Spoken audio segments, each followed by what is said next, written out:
Hi, ich bin Bennett und das hier sind die 5 Gründe, warum du dich für oder gegen Riser als deine Motorrad-Navigations-App entscheiden solltest. Community. Riser ist wahrscheinlich die einzige App, die Community-Features in einem wirklich unglaublichen Umfang hat. Anders als die meisten Apps ist Riser wirklich sehr gut da drin, dass man mit anderen zusammen Motorrad fahren kann. Es gibt Pack-Rides, es gibt Postings, man kann auch öffentliche Fahrten hinzulegen, also man kann neue Leute zum Fahren finden, man kann Gruppen erstellen, man kann sich die Touren in so einem Rewind nochmal angucken und dann halt auch entsprechend in den sozialen Medien teilen. Es gibt sehr, sehr viel, was ein gemeinschaftliches Fahren, gemeinschaftliches Motorraderlebnis ausmacht. Da muss man sagen, ist Riser wirklich, wirklich gut. Webplaner und Rundtourplaner. Es gibt zwar viele Apps, die haben auch Webplaner und Rundtourplaner, aber es ist immer noch nicht selbstverständlich, dass das einfach bei jeder App so zur Verfügung steht. Und der Webplaner funktioniert 1:1 genauso wie die App. Das ist super. Und auch die Synchronisation funktioniert, soweit ich das sagen kann, einwandfrei. Beim Rundtourplaner muss man sagen, der ist ein bisschen versteckt. Also zumindest in der App muss man da erst in die Planung gehen, ein Ziel haben bzw. einen Startpunkt haben und dann kann man zwischen normaler Planung und Rundtourplanung hin und her schalten und sich entsprechend dann auch eine Rundtour rausgeben. Gute Performance, guter Algorithmus. Obwohl Riser jetzt nicht zu den bekanntesten Apps zählt, die es in dem Markt gibt, muss man sagen, wenn man das Routing gerade im kurvig und superkurvig vergleicht, es ist jetzt nicht extraordinär besser als die Marktführer in dem Bereich, aber es ist erstaunlich gut, mindestens genauso gut und das ist erfrischend überraschend. Umso erstaunlicher ist es noch, dass die Performance, also wie schnell eine Route berechnet wird, wie performant die App irgendwas lädt. Ich bin immer wieder überrascht, wenn man da halt irgendwie drin rumspielt in der App, dass das einfach wahnsinnig schnell berechnet wird. Offline-Karten mit Auswahl. Anders als viele Apps, bei denen man Downloads und Offline-Karten nur als Liste auswählen kann und dann entweder Gebiete oder gleich ganze Länder wie bei Kalimoto runterladen muss, kann man sich bei Riser wirklich einfach nur den Kartenausschnitt runterladen, den man wirklich braucht. Das ist sehr, sehr vorteilhaft, weil man halt nicht sein Handy mit Unmengen Gigabyte an Offline-Karten zukleistern muss und da freut man sich einfach drüber. Der wahrscheinlich wichtigste Punkt, den Riser im Vergleich zur Konkurrenz hat, ist die Umsonst-Version. Es gibt wirklich wahnsinnig viel Funktionalität innerhalb der App, die ich einfach so nutzen kann. Das hilft natürlich, die App wirklich erstmal auszuprobieren und auch zu gucken, kann ich denn mit der Community arbeiten und ist das was, was mir taugt? Plus, das heißt, ich kann die halt auch erstmal als Zweit-App zu meiner App benutzen, ohne dass ich jetzt gleich ein Jahresabo abschließen muss, um erstmal rauszufinden, ob mir Riser wirklich taugt. Der Sponsor des heutigen Videos bin mal wieder ich. Unter bennetsmototours.com findet ihr Bildbände, GPX-Files und den üblichen Merch. Und natürlich könnt ihr auch gerne einfach Mitglied des Kanals werden, wenn ihr die Videos vor allen anderen haben wollt.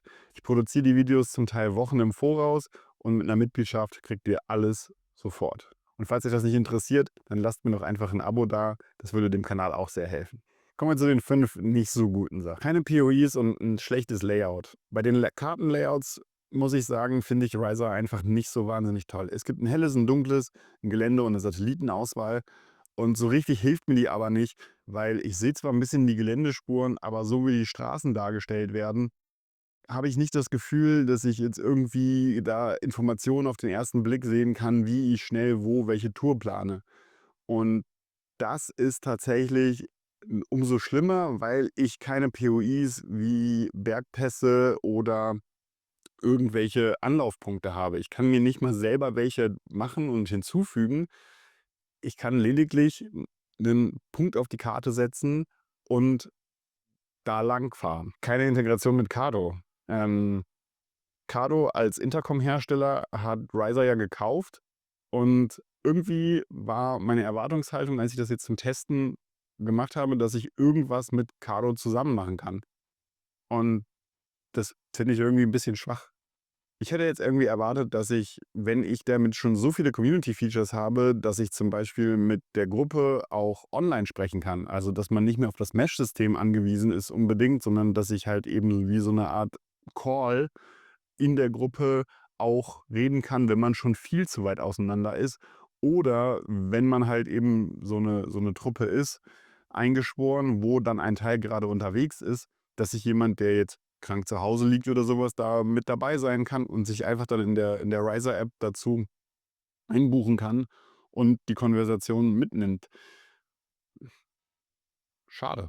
Kein abschnittsweises Plan. Genauso wenig wie ich unterschiedliche Routing-Profile in unterschiedlichen Abschnitten machen kann ich POIs nachträglich versetzen. Also ich kann sie zwar in der Reihenfolge ändern, wenn ich oben in der App wenn ich in der Listenansicht die Punkte verschiebe.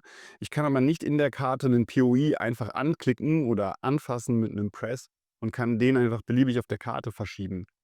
Das macht die ganze Bedienung ein bisschen wenig intuitiv und das ist man einfach von allen anderen Apps anders gewohnt. Da ist Riser einfach ein bisschen schwach. Community hin oder her. Man hat den Eindruck, dass Cardo viele Community-Features hat, die aber an vielen Stellen auch ein bisschen Spielerei sind. Es gibt so Challenges, die man irgendwie machen kann. Man kann 'n Journal machen, man kann Postings absetzen und da halt ganz viel Aufmerksamkeit irgendwie in der App auf seine Motorradfahrtätigkeit legen, was aber mit dem Motorradfahren an sich jetzt wenig zu tun hat.